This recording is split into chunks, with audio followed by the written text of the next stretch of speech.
सोचें ज़रा, एक तरफ एक ऐसा किला जिसे कोई फतह नहीं कर सकता, दूसरी तरफ एक शहंशाह जो पूरी तरह बेबस हो चुका है, और फिर एक बुजुर्ग जिनकी सिर्फ एक दुआ ने पूरी जंग का नक्शा ही बदल दिया। आज हम जिस कहानी की बात कर रहे हैं वो एक ऐसे मुहासरे की है जिसे फौज ने नहीं बल्कि ईमान की ताकत ने जीता।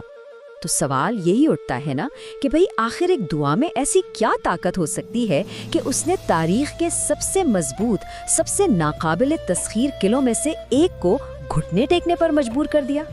चले जरा वक्त में पीछे चलते हैं। साल है 1567।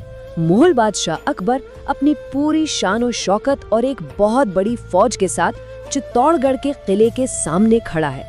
लेकिन मसला ये है कि उसकी बड़ी बड़ी तोपें, उसके बेहतरीन सिपाही सब के सब इस पत्थर की दीवार के आगे बेकार साबित हो रहे हैं। राजपूतों का ये किला वैसे हराना नामुमकिन लग रहा था और अकबर की हर चाल नाकाम हो रही थी।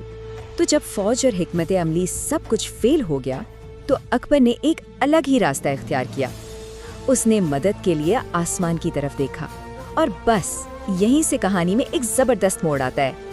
इस कहानी में एंट्री होती है ओच शरीफ के एक बुजुर्ग की, हजरत शाह मोहम्मद शाह बुखारी की। अच्छा, तो ये बुजुर्ग थे कौन? इनका नाम मोहम्मद शाह था। 1533 में ओच शरीफ में पैदा हुए, जो उस वक्त रूहानियत का इतना बड़ा मरकज था कि लोग उसे छोटा बगदाद कहते थे। लेकिन इनकी सबसे बड़ी पहचान, इनकी असल ताकत उनका खानदान था। वो बुखारी सादात में से थे, यानी उनका शजरा नसब सीधा पैगंबर इस्लाम से जा मिलता था। अब जाहिर है उनकी परवरिश भी एक ऐसे घर में हुई जहां हर तरफ इल्म और रूहानियत का माहौल था। कहते हैं कि बचपन से ही इनका मिजाज बिल्कुल अलग था। जहां दूसरे बच्चे खेल कूद में लगे रहते, वहीं उनका दिल इबादत और तन्हाई में गौर फिक्र करने में लगता था। इनकी तालीम और तरबियत की जिम्मेदारी खुद उनके वालिद ने उठाई, जो खुद एक बहुत बड़े आलिम थे। और दिलचस्प बात यह है कि इन्हें सिर्फ कुरान, हदीस और फ़िक़्ह ही नहीं पढ़ाया गया, बल्कि मंतिक और फ़लसफ़े जैसे उलूम भी सिखाए गए। यानी वो ज़ाहिरी और बातिनी दोनों तरह के इल्म में कमाल रखते थे। तो अब हम इस अजीम रूहानी शख्सियत के बारे में थोड़ा बहुत जान गए हैं। चलें, अब वापस चलते हैं चित्तौड़गढ़ के मैदानी जंग में। वहाँ एक शहंशाह है जो बिल्कुल बेबस खड़ा है और किसी मौजज़े का इंतज़ार कर रहा है। तो देखें, सूरत हाल कुछ ऐसी थी कि अकबर की फौज बार बार हमला करती और हर बार नाकाम होकर लौट आती।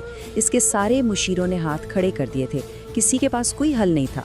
आखिरकार थक हार कर अकबर ने फैसला किया कि अब रूहानी मदद लेनी पड़ेगी और फौरन एक शाही कासिद को उच्च शरीफ रवाना किया, इस उम्मीद पर कि बुजुर्गों का खानदान कोई मदद कर सके।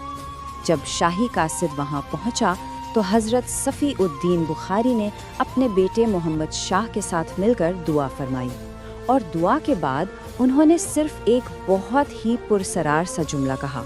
उन्होंने फरमाया, मौजे दरिया हमारी मदद करेगी, यानी दरिया की लहर। अब ये कैसी मदद थी कोई नहीं जानता था, लेकिन यही वो पेशन गोई थी जिसने जंग का पांसा पलटना था। और फिर कमाल ये हुआ कि मैदानी जंग में ये जो एक रूहानी इशारा था वो एक ठोस फौजी हिकमत अमली की शक्ल इख्तियार कर गया। ज़रा इस कनेक्शन को देखें। एक तरफ बुजुर्ग की पेशनगोई है कि दरिया की लहर मदद करेगी, और दूसरी तरफ क्या होता है?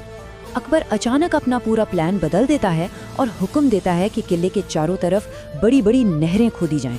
मतलब वो सचमुच में एक दरिया बना रहा था ताकि किले की दीवारों को, उसकी बुनियादों को कमज़ोर किया जा सके। यूं एक रूहानी पेशनगोई एक हकीकी फौजी चाल में बदल गई।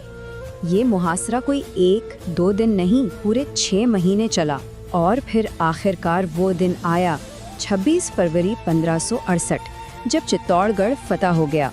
ये वाकई तारीख का एक बहुत बड़ा दिन था, और इस तरह वो पेशन गोई हर्फ़े बहर्फ सच साबित हुई। सबसे अहम बात ये थी कि इस नामुमकिन से लगने वाली जीत का सहरा किसी सिपह सालार के सर नहीं, बल्कि उसी रूहानी मदद के नाम किया गया। यहाँ तक कि खुद शहंशाह अकबर ने माना कि ये किला तलवार की ताकत से नहीं बल्कि दुआ की बरकत से फतह हुआ है। इस जीत के बाद कहानी ख़त्म नहीं हुई, बल्कि यहाँ से एक नए बाब का आगाज़ हुआ।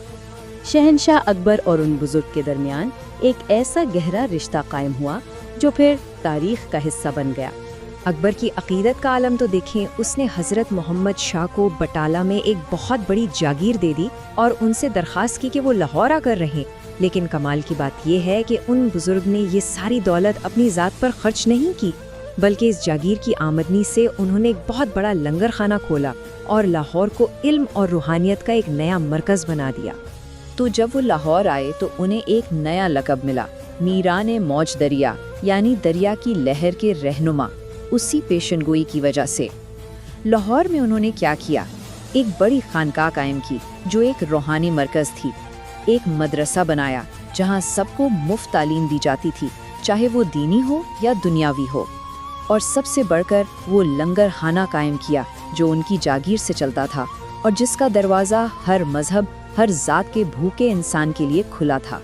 اکبر ان کا کتنا احترام کرتا تھا، اس کا اندازہ ایک بات سے ہوتا ہے جو اس سے منسوب کی جاتی ہے۔ کہا جاتا ہے کہ اکبر نے کہا تھا، اگر حضرت کی دعائیں میرے ساتھ نہ ہوتی تو میں کبھی اتنا بڑا شہنشاہ نہیں بن سکتا تھا۔ تو یہ پوری کہانی سننے کے بعد آخر میں ایک بہت بڑا سوال ہمارے سامنے آ کے کھڑا ہو جاتا ہے۔ وہ سوال یہ ہے کہ اصل طاقت آخر ہے کیا چیز؟ کیا وہ فوج، خزانے اور سلطنتوں میں ہوتی ہے، یا پھر اصل طاقت ایمان، دعا اور اس روحانیت میں ہے جو بظاہر نظر تو نہیں آتی لیکن تاریخ کا رخ موڑنے کی صلاحیت رکھتی ہے؟